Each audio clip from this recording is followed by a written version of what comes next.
પ્રત્યેક શ્લોક તમે જો જોવા જાઓ તો પ્રત્યેક શ્લોકમાં 7 વાર મધુર શબ્દનો પ્રયોગ. અધરમ મધુરમ વદનમ મધુરમ નયનમ મધુરમ, છેલ્લે મધુરાધિપતે અખિલમ મધુરમ. તમે જોશો તો 7 વાર મધુર શબ્દનો પ્રયોગ અને 8 શ્લોક છે એટલે 8 સત્તા 56. બ્રજ કમલાકાર છે અને કમલાકાર જો હવેલીમાં પણ આજે જ સંજોગ જો આજે જ વ્રજ કમલનો મનોરથ વ્રજધામમાં છે.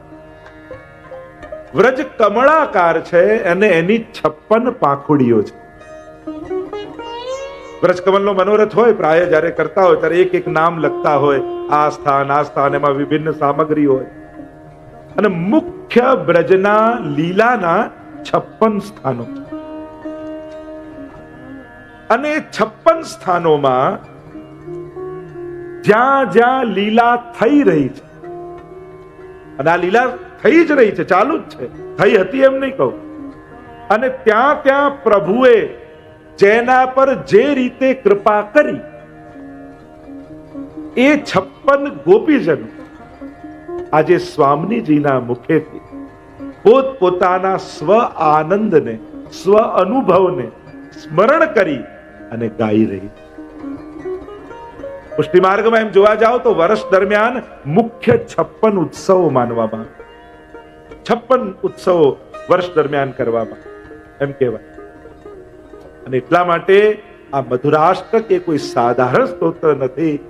એ સમગ્ર બ્રજમાં થતી લીલાઓનું રસોગાન. એક હોય યશોગાન અને એક હોય રસોગાન. જેમ ગોપી ગીતમાં રસગાન છે, યશોગાન નથી. ત્યાં તો કપટીએ કયા છે પ્રભુ. યશગાન હોય તો સ્તુતિ હોય, અહીંયા તો રસગાન છે.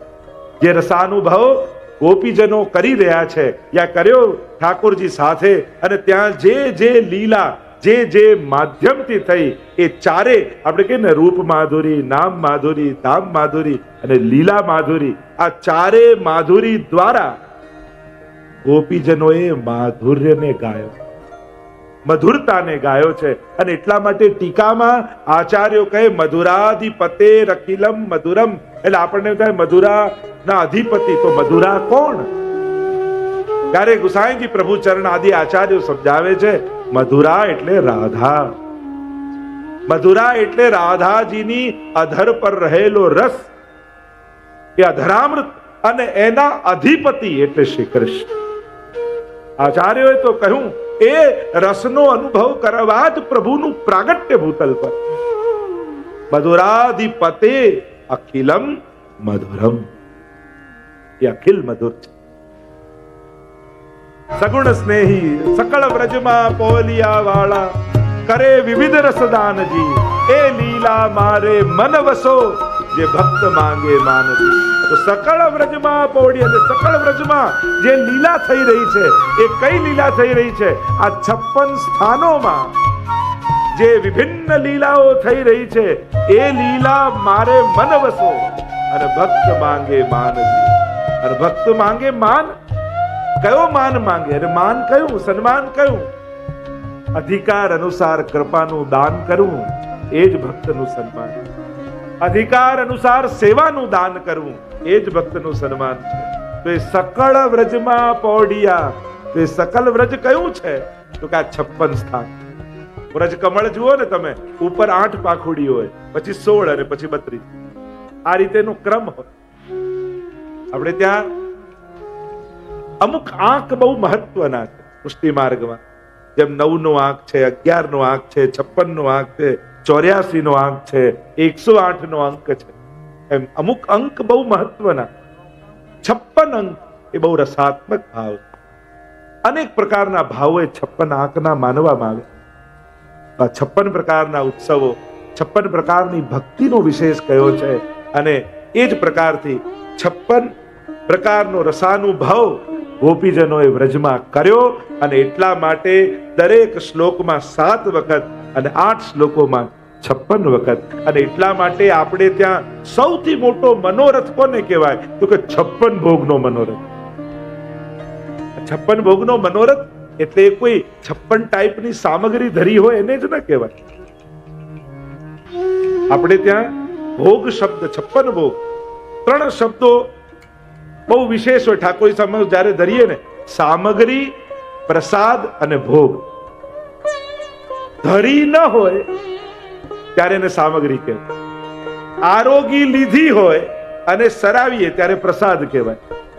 પણ આરોગતા હોય ત્યારે એને ભોગ કહેવાય. જો તમે જયારે પણ હમણાં ભોગ આવી રહ્યા છો, આપણે શું કહીએ, એરો આવ્યો હોય ત્યારે એમને કહે સામગ્રી, કે આ આરોગી રહ્યા છે, આ કરી રહ્યા છે. ગમે તે ધર્યું હોય, ગમે તે મનોરથ સામગ્રી ધર્યો હોય, પણ કહેવાય શું, હમણાં ભોગ આવી રહ્યા છે. આપણે એમ નથી કહેતા કે અન્નકૂટ આરોગ્ય, હમણાં કુનવારો આરોગ્ય, છાક આરોગ્ય, હમણાં ભોગ આવે છે, હમણાં ટેરો છે. એટલે જે સમયે પ્રભુ આરોગતા હોય એને ભોગ કહેવાય. અને એટલા માટે 56 ભોગ એટલે કે કેવલ 56 પ્રકારની, એમાં તો અનેક પ્રકારની સામગ્રી આવે, પણ 56 પ્રકારના મુખ્ય વ્રજના સ્થાનો છે. આખા બ્રજમંડલમાં જે લીલા થઈ રહી છે, એ સમસ્ત બ્રજમંડલમાં પ્રભુને વિભિન્ન પ્રકારના 56 પ્રકારના મુખ્ય ગોપીજનો જે ભોગ આરોગાવે, એ મોટો ઉત્સવ એ 56 ભોગનો કહેવાય. અને એટલા માટે અન્ય સર્વ મનોરથો કરતા 56 ભોગને સૌથી મોટો ઉત્સવ માને. પછી એ ભલે 11 ડબ્બાનો હોય, 21 ડબ્બાનો હોય, 51 ડબ્બાનો કે 100 ડબ્બાનો, પણ 56 ભોગ કહેવાય. એની મહત્તા એમાં આવેલી સામગ્રીઓથી નથી, 56 ભાવનો મનોરથ એ 56 ભોગ કહેવાય. 56 પ્રકારની સામગ્રીનો મનોરથ 56 ભોગ ન કહેવાય. 56 ભાવનો મનોરથ, જે મુખ્ય 56 ભાવો, એમાં પણ તામસ તામસ તામસ, રાજસ તામસ, સાત્વિક, એવા પ્રકારથી હમણાં એનો બહુ વિસ્તાર નહીં કરું, પણ એવા 56 ભાવથી પ્રભુ જે આરોગે છે એને 56 ભોગ. અને એટલા માટે મધુરાષ્ટકની મહત્તા એ વધી એટલા માટે જાય છે, સમસ્ત વ્રજલીલાનો રસાનુભવ એક કોઈ સ્તોત્રમાં હોય એ મધુરાષ્ટક. તો કહ્યું કે યમનાષ્ટક આદિ બધા અષ્ટકોના તો ફળ કયા છે? યમના કહેવાય કે અષ્ટક, પણ છે 9 શ્લોક. 9મા શ્લોકમાં ફલશ્રુતિ કે આ ગાવાથી શું મળશે, શું ફળ? તો મધુરાષ્ટકમાં તો એવું કોઈ ફળ બતાવ્યું નહીં. કેમ? કારણ કે મધુરાષ્ટક પોતે ફલ છે, એ પોતે ફલાત્મક છે. હરિરાયજી વિરહાત્મક માને, શ્રૃંગાર રૂપ પ્રભુ છે. શ્રૃંગાર કલ્પદ્રુમમ, એમ ભાવ દીપિકામાં ગોપીનાથજી કહે પ્રભુ કેવા છે? શ્રૃંગાર કલ્પ વૃક્ષ જેવા. અને શ્રૃંગાર રસ દ્વિદલાત્મક છે, સંયોગાત્મક અને વિપ્રયોગાત્મક. તો મધુરાષ્ટકને બંને રીતે જોવામાં આવ્યું. એક સંયોગાત્મક રસનો અનુભવ કરતા ગોપીજનો ગાય, અને બીજું જે સંયોગ સમયે આનંદ લીધો અને પ્રભુ અત્યારે નથી, અને જે વિપ્રયોગ સમયનું સ્મરણ કરે, એ વિપ્રયોગ સમયે ગાયેલું એ પણ મધુરાષ્ટક કહેવાય. બંને ભાવ આપણે. અને એટલા માટે આ મધુરાષ્ટકની મહત્તા અનેક ગણી વધી જાય છે. કારણ જેટલા ગોપીજનો છે, જો એ સ્વામીજી માંથી જેનું પ્રાગટ્ય છે, મુખ્ય સ્વામીજી, એમના મુખારવિંદમાંથી ચંદ્રાવલીજીનું પ્રાગટ્ય, એમના મુખારવિંદમાંથી લલિતાજીનું પ્રાગટ્ય, એમના મુખારવિંદમાંથી વિશાખાજીનું પ્રાગટ્ય, એમ કરતા કરતા અનેક મંડળ રચના રચી ખેલે શ્રી નંદકુમાર. એમ વલ્લભાખ્યાનમાં કહ્યું ને કે આ રીતે જ ભાવો ગોપી બની લીલામાં પ્રગટ થઈ જાય છે. અને એટલે જ 84-252 વૈષ્ણવની વાર્તામાં લીલા પ્રસંગ જયારે એમનો 3 જન્મનો વાંચશો તો કહ્યું આ સાત્વિક ભાવના, આ ભાવના ગોપીજનો, એવા ભાવાત્મક સ્વરૂપ એ ગોપીજનોના છે. ભાવ જ ગોપી બનીને પ્રગટ થાય છે લીલા. અને એટલા માટે શ્રી વલ્લભના મુખે ગવાયું છે, સ્વામીજીના મુખે ગવાયું છે. અને એટલા માટે મુખારવિંદમાંથી પ્રાગટ્ય છે. અને વલ્લભનું સ્વરૂપ શું છે એ જ વિચાર કરતા શ્રી વલ્લભ રૂપ સ્વામીજી, જો આ મધુરાષ્ટક એ આચાર્ય સ્વરૂપે મહાપ્રભુજીએ ગાયું એવું નથી લાગતું, આ તો સ્વામીજી રૂપ શ્રી વલ્લભે ગાય.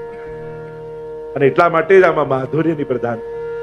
અને તમે જોશો તો કોઈ એકે રચના કરી હોય તો એમાં ક્રમ હોય કે ચરણારવિંદ થી શરૂ કરો તો પછી એક એક એક એક એક એક ક્રમ લેતા લેતા મુખારવિંદ સુધી જઈએ.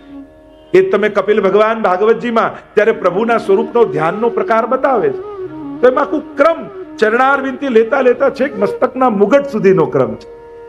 પણ એ તો પ્રભુના જ્ઞાન માર્ગનો પ્રકાર, ધ્યાન માર્ગનો પ્રકાર, અને આ તો રસમાર્ગ છે. અહીંયા તમે ક્રમ જોશો તો ગોપી ગીત જેવો ક્રમ દેખાશે. આડો અવળો લાગશે તમને. ક્યારેક અધરમ, ક્યારેક વદનમ, ક્યારેક નયનમ, ક્યારેક પાણી મધુરા, ક્યારેક પાદવ મધુરા, ક્યાં હસ્ત, ક્યાં ચરણ, ક્યાં બધું આડું અવળું લાગશે. તમને એવો ભાસ થશે કે આ કોઈ એક જ જણ નથી ગાઈ રહ્યું. જેમ ગોપી ગીતમાં 19 યુથ છે જુદા જુદા ગોપીજનોના, અને જુદા જુદા યુથ ગાય છે, એમ જ મધુરાષ્ટકમાં કોઈ એકના મુખે ગવાયું નથી લાગતું. આ 56 ગોપીજનો પોતપોતાના ભાવોને અભિવ્યક્ત કરે. એટલે કે પ્રભુના જે શ્રીઅંગથી આનંદનું દાન થયું હોય, જે સ્થાનથી, જે લીલા પરિકરથી, જે માધ્યમ થકી કૃપા થઈ હોય, એ માધ્યમ અને એ શ્રીઅંગને ગોપીજનો અહીંયા સ્મરણ કરી રહ્યા, એના માધુર્યનું સ્મરણ કરી રહ્યા છે કે હા, કેવા મધુરતાનો અનુભવ અમને પ્રભુ થકી થયો, અને એટલા માટે આનો ક્રમ આવો. હા, માધ્યમ બન્યું શ્રી વલ્લભ રૂપ સ્વામીજીનું મુખારવિંદ, પણ આ બધી તો પ્રભુના શ્રીઅંગની સૃષ્ટિ છે ને. એટલે આપણા વાર્તા પ્રસંગમાં આવે છે ને, ગુસાઈજીને પૂછ્યું બહુજીએ કે આ બધા વૈષ્ણવનું સ્વરૂપ શું છે, તો કહ્યું યે સબ મેરો અંગ, આ તો બધા મારા અંગરૂપ છે. એ રીતે દાનના પદોમાં આવે છે કે આ વ્રજભક્તો ને આ લીલા પરિકર બ્રજમંડળ શું છે, ઠાકોરજી બોલ્યા છે યે સબ મેરો અંગ, આ બધા મારા અંગ છે. અને આપણે મહાપ્રભુજીની વધાઈ આદિમાં પણ ગાઈએ છે કે એન મેન વ્રજરાજ ઉછંગે વૃંદાવન સંપત્તિ અંગ અંગે, યાહી में यमुना, याही में गोकुल, याही में ब्रज मंडलो, सबन ते श्री वल्लभ नाम बनो. આ બધું જ શ્રી વલ્લભના શ્રીઅંગમાં છે. અને એટલા માટે એ સ્વામીજીની દ્રષ્ટિ ક્યાંથી ગઈ, ક્યાં ગઈ? જ્યાંથી સમગ્ર લીલા સૃષ્ટિને રસદાન છે. અને એટલા માટે પહેલા શ્લોકમાં પહેલા શબ્દથી જો પ્રારંભ કરીએ, અધરમ મધુરમ, પ્રભુના અધર પર પુષ્ટિ સૃષ્ટિનું પ્રાગટ્ય જ પ્રભુના અધરમાં છે. કારણ પ્રભુના અધરમાં સુધા બિરાજે. જો પ્રભુના અધર કેવા છે, બે વસ્તુ છે, અધર અને ઓષ્ઠ. નીચેનો હોઠ પ્રભુનો થોડોક બહાર, થોડોક લટકતો, એને કહેવાય અધર, નીચેના હોઠ. અને ઉપરના હોઠને કહેવાય ઓષ્ઠ. એટલે આપણે કે અધરોષ્ઠ, અધરોષ્ઠ કહેવાય કે નીચેનો હોઠ અધર અને ઉપરનો હોઠ ઓષ્ઠ. સંસ્કૃત સાહિત્યમાં આપણે કહીએ ને, ઉપુ પદ્મનિયાનામ ઓષ્ઠૌ. આટલા શબ્દો, આટલા અક્ષર ઓષ્ઠથી બોલાય. ઉપરનો હોઠ અડાડ્યા વગર તમે આટલા શબ્દ ના બોલી શકો. પ ફ બ ભ મ, આમાં ઉપરનો હોઠ અડાડવો જ પડે. ઓષ્ઠૌ.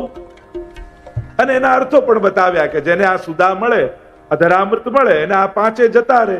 પ પતન જતું રહે, આમાં ક્યાંય ફસાય નહીં, એનો જન્મ મરણના ફેરા મટી જાય.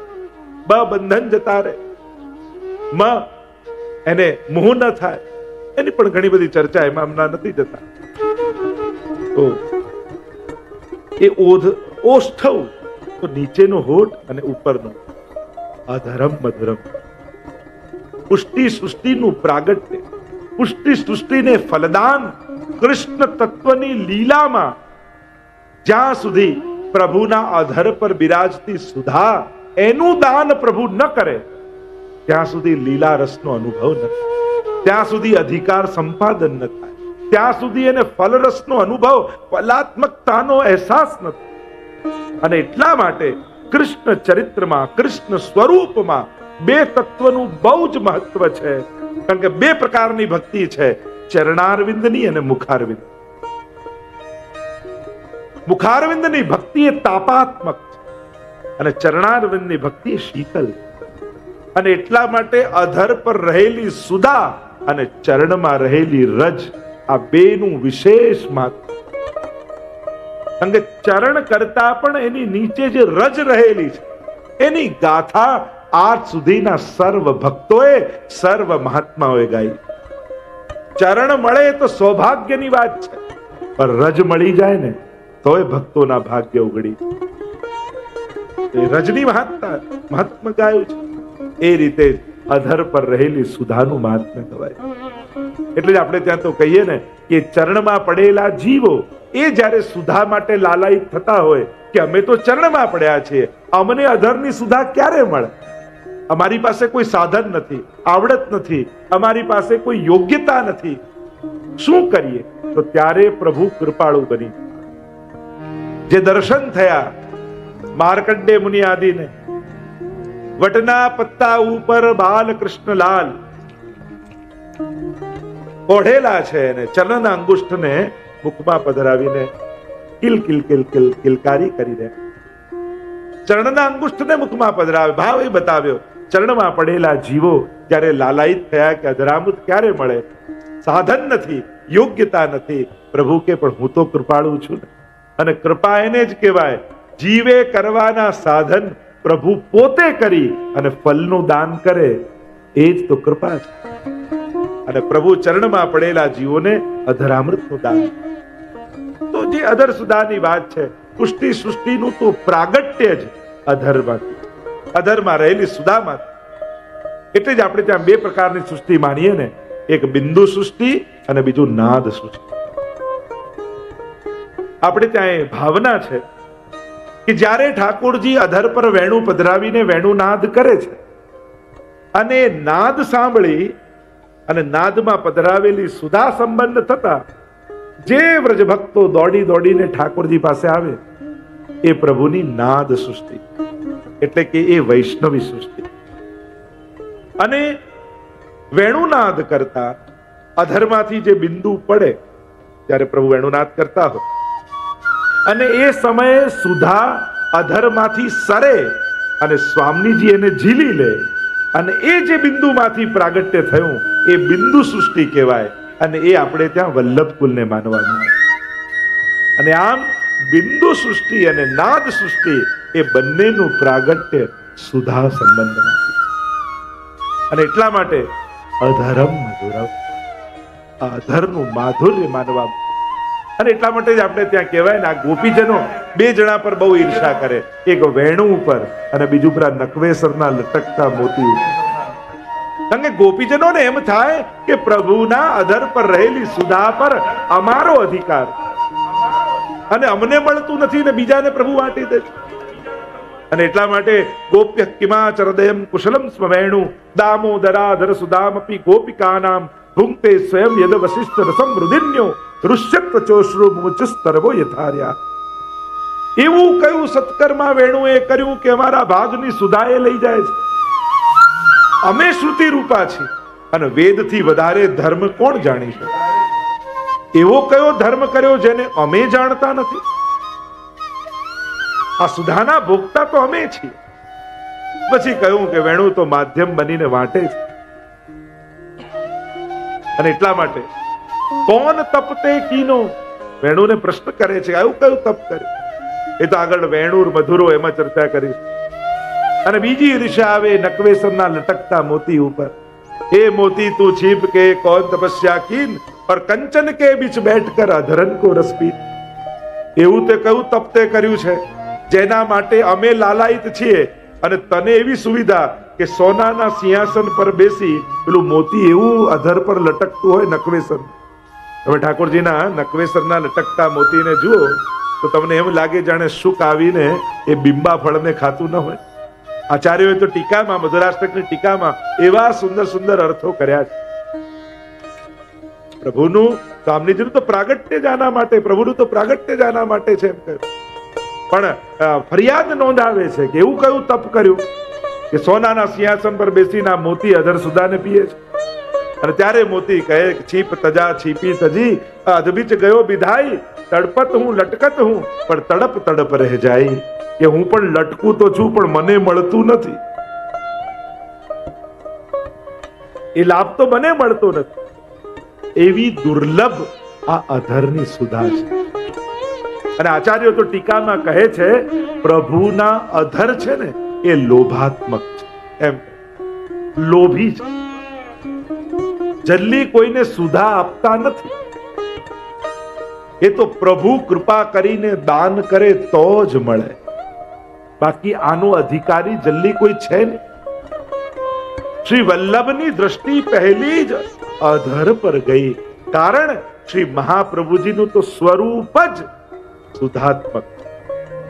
સપ્તશ્લોકીમાં ગુસાઈજી પ્રભુ ચરણ પર સમજાવે, સ્ફુરત કૃષ્ણ પ્રેમા મૃત રસ ભરેણાતિ ભરિતા વિહારાન કુર્વાણા વ્રજપતિ વિહારાધિષુ સદા પ્રિયા ગોપી ભર્તુ સ્ફુરતુ સતતં વલ્લભઇતિ પ્રથાવત્યસ્માકં હૃદિ સુભગમૂર્તિ સકરુણા. શ્રી ગુસાઈજી પ્રભુ ચરણ શ્રી વલ્લભના સ્વરૂપને સમજાવતા અદ્ભુત રીતે સમજાવે. સુભગ મૂર્તિ સકરુણા. સુભગ મૂર્તિ શ્રી વલ્લભની છે, પણ આ મૂર્તિ શેની બની છે? સ્ફુરત કૃષ્ણ પ્રેમામૃત રસ ભરેણા તિ ભરિતા. કૃષ્ણની જે સુધા છે એ સુધાનું સ્વરૂપ એ શ્રી વલ્લભ. બે પ્રકારે સુધા મુખમાં આવે ગોપીજનો. એક સંયોગાત્મક સમય અને બીજું વિપ્રયોગાત્મક સમય. વિપ્રયોગમાં જ્યારે ગોપીજનો પ્રલાપ કરે, હા નાથ રમણ પ્રેષ્ઠ ક્વાસી ક્વાસી મહાભુજ, અને ત્યારે વિરહાત્મક સુધા ગોપીજનોના અધર પર આવે. અને બંને સ્વરૂપ બતાવ્યા. સંયોગાત્મક સમયે જે સુધા પ્રગટ થઈ અને એનું કોઈ મનુષ્યાકૃતિ બનાવો તે શ્રી વલ્લભનું સંયોગાત્મક સ્વરૂપ. અને વિરહાત્મક સ્વરૂપે જે વિરહ અનલ જ્યારે જલના બિંદુ રૂપે અધર પર આવ્યા અને એનું કોઈ સ્વરૂપ બનાવો તો મહાપ્રભુનું નામ સન મનુષ્યાકૃતિ. મનુષ્ય આકારે છે, મનુષ્ય જેવા નથી. એ તો સુભગ મૂર્તિ છે. આ સુધાની મૂર્તિ છે. પ્રભુના આધાર પર, વ્રજભક્તોના આધાર પર આવેલી એ સુધાનું મનુષ્યાકાર એ સ્વરૂપ શ્રી વલ્લભ છે. અને એટલા માટે રૂપ અને સ્વરૂપમાં ફરક. આપણે કે કૃષ્ણ શ્યામ વર્ણા ગુંગરાળા કે આ તો રૂપ, પણ સ્વરૂપ શું? રસો વૈસા. એમ શ્રી મહાપ્રભુજી શ્વેત ધોતી ઉપરના ધારણ કરે, ભાલ પર તિલક ધારણ કરે, આવા નેત્રો પદ્મદલાયત વિલોચન, આવા કેશ. એમ આ રૂપ, પણ સ્વરૂપ કેવું? સ્વરૂપ શું? એન મેન વ્રજરાજ ઉછંગે શ્રીમદ વલ્લભ રૂપ સુરંગે અંગ અંગ પ્રતિભાવન કે ભૂષણ और વૃંદાવન સંપત્તિ અંગ. આ વ્રજમાં થતી 56 સ્થાન પર થતી લીલાઓ અને એ સમયે પ્રગટેલી સુધા અને એનું મનુષ્ય આકાર એ જ શ્રી વલ્લભનું સ્વરૂપ છે. એવી સુધા. અને એટલા માટે શ્રી વલ્લભના સ્વરૂપને સુધાત્મક કહે. ऐसी बंसी बाजी बन घन में व्याप रही धुनी महामुनिन की समाधि लागी. અને વેણુનાદ સમયે પ્રભુએ જે સુધા વહાવી એ જ સુધા ભૂતલ પર કલયુગમાં શ્રી વલ્લભ રૂપે પધારી. એટલા માટે સુધાત્મક સ્વરૂપ શ્રી મહાપ્રભુજીનું માનવામાં આવ્યું. આ અધર માં બિરાજમાન સુધા જ ફલાત્મક. જ્યાં સુધી સુધા સંબંધ ન થાય, અધરામૃતનો સંબંધ, આપણે ત્યાં અનેક અમૃત કયા. સ્વર્ગનું અમૃત છે, સાધુ અમૃત છે, કથામૃત છે, સ્વરૂપામૃત છે, મોક્ષામૃત છે. આ તો સુધામૃત છે. કારણ કે સુધા સંબંધ વગર કૃષ્ણના ફલાત્મક અવસ્થાનો અનુભવ થતો નથી. અને એટલા માટે વ્રજલીલામાં ઠાકોરજી પ્રત્યેકને સુધાનો સંબંધ કરાવે. ગોપીઓને રાસ સમયે સુધાનો સંબંધ. જો ગોપી ગીતમાં પણ ગોપીજનો ગાન કરતા કહે છે, प्रभु का विरह करती हुई प्रभु के उस आनंद के दान का स्मरण कर रही. कैसा है आपका अधरामृत? અધરામૃતના અનેક અર્થ કર્યા છે. ન ધરાયામૃતમ ઇતિ અધરામૃતમ. જ્યાં ધરાનું નથી એ અધરામૃત. આપણા આચાર્યો ટીકામાં અનેક આચાર્યોની ટીકા ઉપલબ્ધ છે. શ્રી રઘુનાથજી ટીકામાં અધર શબ્દની વ્યાખ્યા કરતા આજ્ઞા કરે, યસ્મિન દૃષ્ટેન ધરો ધૈર્યાદિ ધારણમ યસ્માદિતિ અધરમ. જેને જોઈ ધૈર્ય ખૂટી જાય એ જ અધર છે. અધીરતા એ જ અધર છે. અને અધીરતા બંને પક્ષે છે. ભક્તો દર્શન કરે તો પ્રભુને મળવા માટે એની ધીરજ ખૂટી જાય. અને ભાગે. મિલુંગી નિશાન બજાય રી. એને શંકા ભય લજ્જા બધું જ જતું રહે. ધૈર્ય ખૂટે. અને ભગવાનની ભક્તને મળવાની અધીરતા એ પણ અધર છે. પરસ્પર ધૈર્યનો અભાવ એ જ અધર. અનેક અનેક અર્થો અધર ના કર્યા. ગોપીજનો કહે છે આપનું અધરામૃત કેવું? કારણ કે અધરામૃતના પણ અનેક પ્રકારથી પ્રભુ કૃપા કરે. ઉખારવિંદ દ્વારા ચરવિત, જૂઠણ, પ્રસાદી અને અધરામૃત અને વચના. અધરમાં આટલા માધ્યમથી કૃપા થાય. આપણે ત્યાં વાર્તા પ્રસંગમાં પણ ઘણી જગ્યાએ તમે જોશો કે ચરવિત આપ્યું તાંબુલ, અને ગોપાલદાસ ઊંડા હતા, મૂક હતા, અને ચરવિત તાંબુલ આપવા માત્રથી. તો તાંબુલ અને તાંદુલ આ બંનેમાં ફરક છે. તાંદુલ એટલે ચોખા કહેવાય અને તાંબુલ એટલે બીડું કહેવાય. આ બંનેમાં ફરક છે. ઘણી વાર લોકો તાંદુલ તાંદુલ, તાંદુલ તો સુદામાજીના આરોગ્ય પ્રભુ. આ તાંબુલ, ચરવિત તાંબુલ આપ્યું અને મૂંકા મુક ગોપાલ દાસ. કેવી કૃપા ધર. બીજું કયું? જૂઠણ. નંદદાસ આવ્યા અને જે સ્ત્રી પર મોહિત થયા હતા અને પતિ પત્ની પહેલા પહોંચી ગયા અને 3 પાતલ ગુસાઈજીએ કરી. પૂછ્યું અમે તો 2 જ છીએ, આ ત્રીજી કેમ? તો કે મારો ભક્ત આવી રહ્યો છે. અને જૂઠણ લેવા માત્રથી કેવી બુદ્ધિ અલૌકિક થઈ. એ રીતે જ વચનામૃત આપના તો વાણી સ્વરૂપાત્મક. કેવલ ગુસાઈજી આજ્ઞા કરી કે હા તને દર્શન થશે, અને દક્ષિણનો યુવાન ગૌચાર લીલાના દર્શન થવા લાગ્યા. કેવી કૃપા થઈ. સુરદાસજી પર કૃપા કરીને કહ્યું ગોકુલ કે દર્શન કરો સુરદાસ. જેને આંખોના આકાર પણ નથી એમ વલ્લભના વચન માત્રથી ઘૂંટુરન ચલત રહેનું તનું મંડિત. હાથમાં માખણનો લોંદો લઈ અને નંદાલયના આંગણામાં ગોરજથી મંડિત થયેલા, વ્રજરજથી મંડિત થયેલા ઠાકોરજી અને હાથમાં માખણનો લોંદો લઈને ઘૂંટણીએ ચાલતા સુરદાસજીને દર્શન આપી. આવી કૃપા. તો અધરામૃત આ બધાના સૂક્ષ્મ ભેદ છે. એ અધરામૃત હોય, દૂધણ હોય, પ્રસાદી, એટલે જ કહ્યું ને પ્રસાદ. જેને લેતા જ પરસની યાદ આવી જાય એ જ પ્રસાદ. જ્યારે કણિકા આપણે ગ્રહણ કરીએ ત્યારે એ વસ્તુનો સ્વાદ ના આવે, પણ પ્રભુની સુધાનો સ્વાદ આવે. કે લીલામાં આ સુધાનો આસ્વાદ તો મેં લીધેલો. તો એ સુધાનું ભાન કરાવે, એ પરસની યાદ અપાવે, એને જ કહેવાય પ્રસાદ. સુરત વર્ધનમ. પ્રભુનું અધરામૃત કેવું છે? ગોપીજનો કહે એ પ્રેમને વધારનાર. અને એટલા માટે જ જેને ઠાકોરજીમાં ભાવ પ્રગટ ન થતો હોય એને રોજ ઠાકોરજીને ધરી પ્રભુની પ્રસાદી, પ્રભુનું અધરામૃત ગ્રહણ કરે. બધું ધરીને ન લઈ શકતા હો તો સંકલ્પિત થાવ, પહેલી વસ્તુ મોઢામાં મૂકીશ એ ઠાકોરજીનું અધરામૃત. પ્રભુને ધરીને લઈશ, પ્રભુનું પ્રસાદી લઈશ. આ એક વિવેક વૈષ્ણવ. બહિર્મુખતાના 4 કારણ આપ્યા, એમાં અસમર્પિત પણ એક કારણ આપ્યું.